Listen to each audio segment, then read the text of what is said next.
Hey everyone, Charlene Ortiz here. Just doing another quick vlog in my car, I guess, or a quick video. I was out driving for Lyft right now, and all of a sudden I just started getting really severe cramping in my stomach. And then all of a sudden it started to go to my chest, and I started having a chest pain that I have sometimes, and I just feel really frustrated because I really need to drive this week. My husband just got a new job, but he's not going to start until next Wednesday. And so I really need to be making some money. And I just wanted to talk about how I was feeling last night because I know there's a lot of people that watch my channel that have chronic illness that can relate. Last night I had a really horrible night.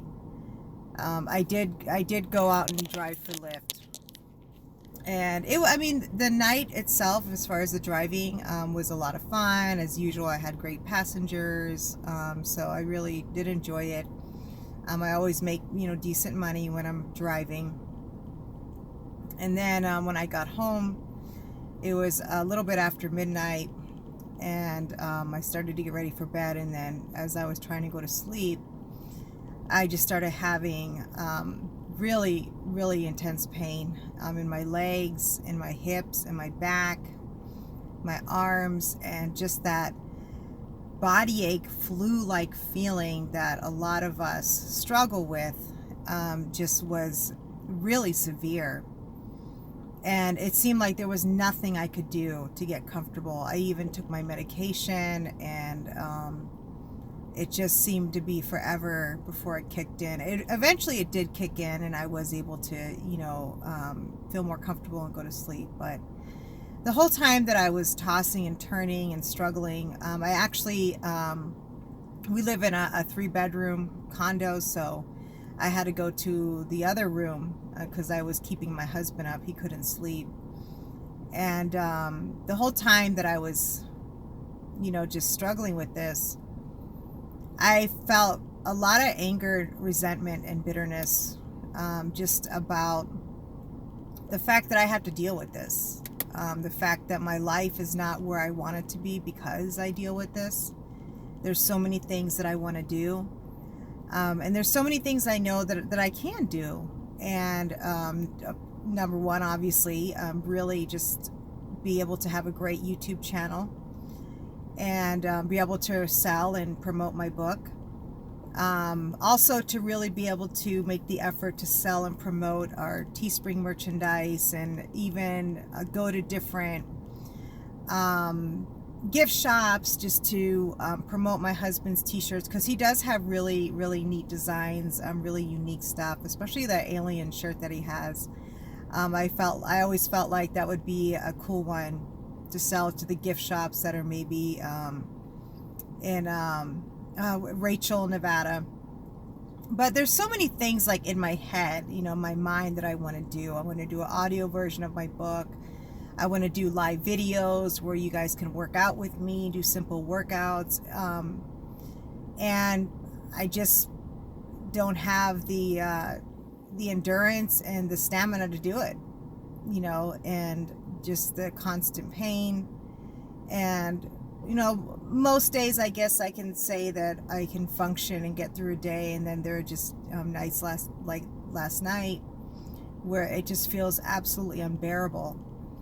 And, sometimes my husband will be like, oh, do you want to go to the hospital? Do you want to go to the emergency room? Why? There's really nothing they're going to be able to do for me.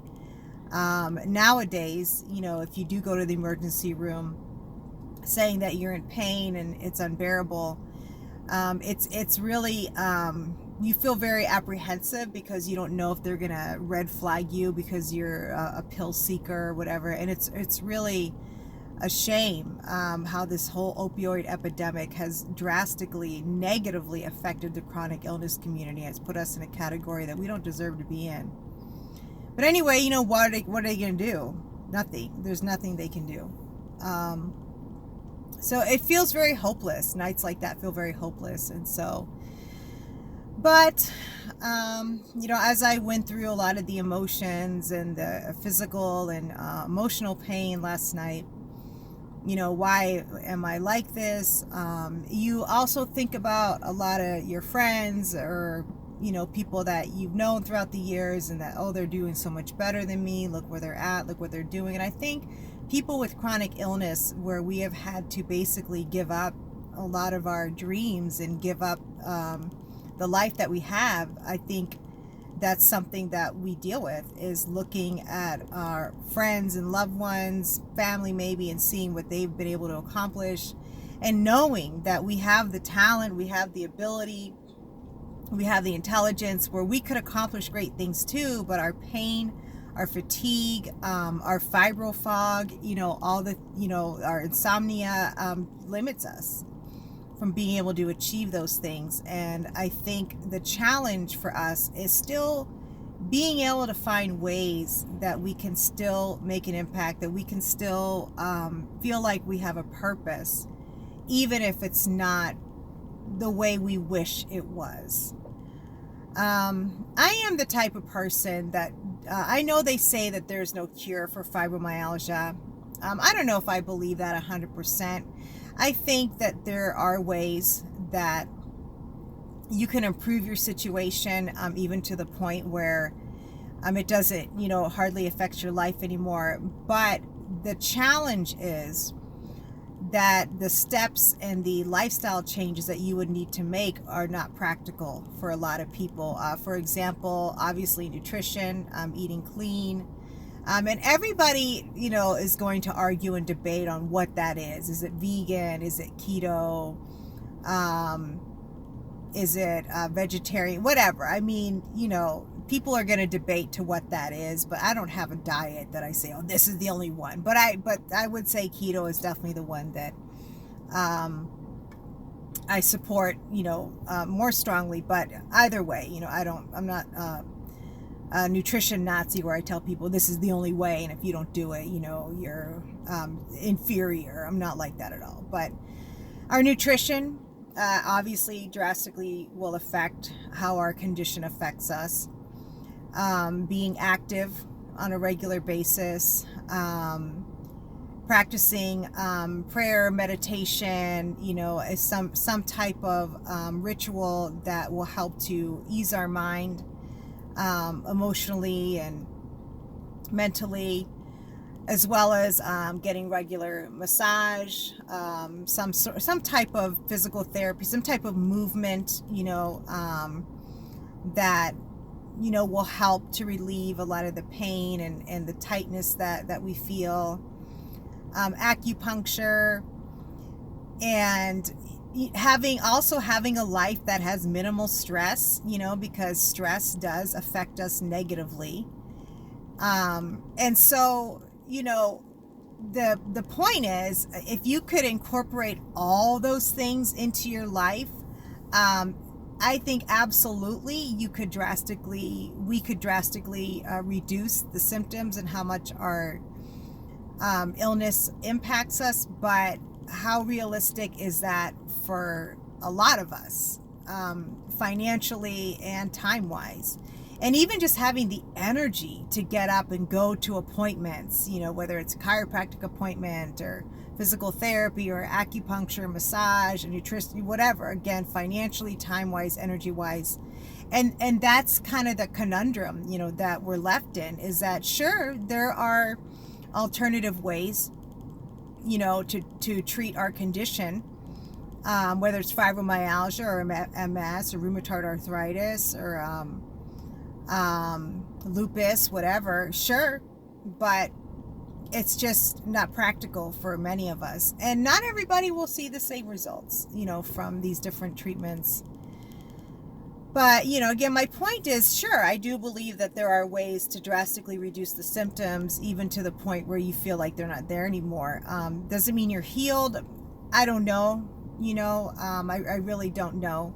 But again, it's just, it's impractical for a lot of us for those reasons. And so that's a lot of the frustration, that comes with dealing with chronic illness. And a lot of people will say, oh, there are so many ways that, that you can treat it, where you don't just have to take a pill. But again, a lot of times taking the pill is a lot easier. It is very effective. It does help us.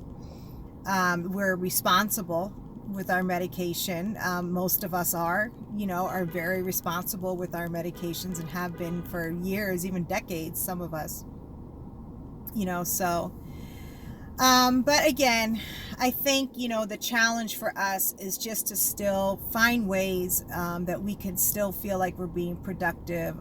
Again, for me, I have my channel, and I just wanted to share what I went through last night, because I know a lot of people, we all have nights like that.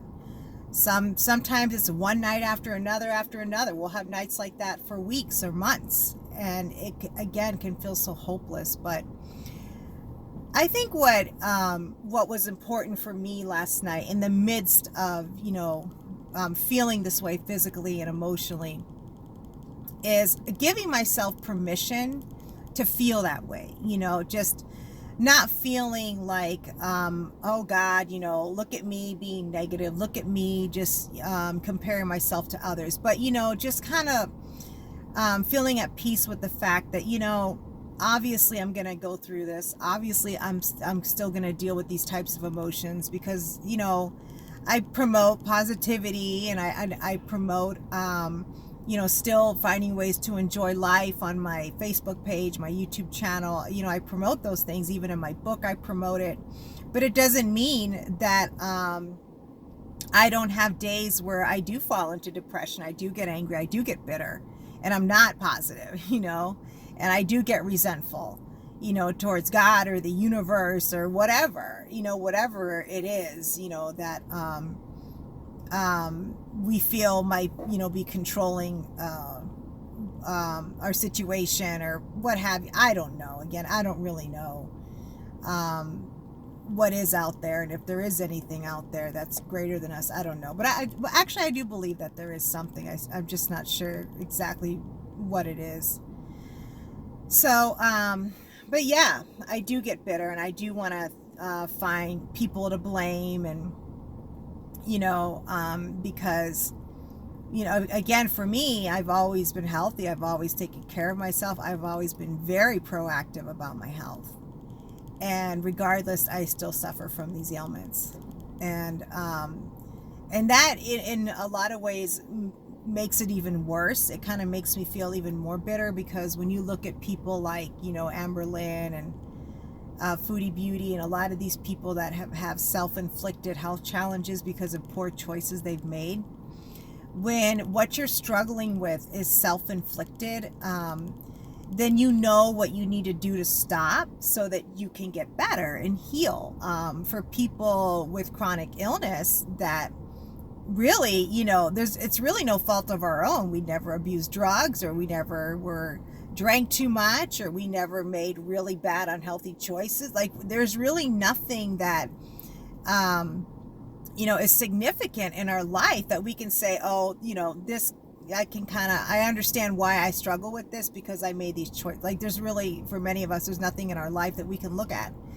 And what's really discouraging and scary about that there's nothing that we can look at and say, well, if I change this, or if I change that, or if I wouldn't have done this, I wouldn't be here. Like, there's no answers, there's no solution, as opposed to someone who's having, health challenges or limitations just because they're obese. And losing the weight will help a lot of that. Obviously, if you have chronic illness and you are obese, that is going to exacerbate the symptoms. And losing weight will help to relieve the symptoms, and being active will help to relieve it. However, it doesn't mean it's going to go away, and I'm a prime example of that. And I know that's a lot of people get frustrated. Well, they'll go to the doctor with complaints of having pain, and or what have you, or other symptoms that are limiting their life, and the doctor will simply say, well, you need to lose weight.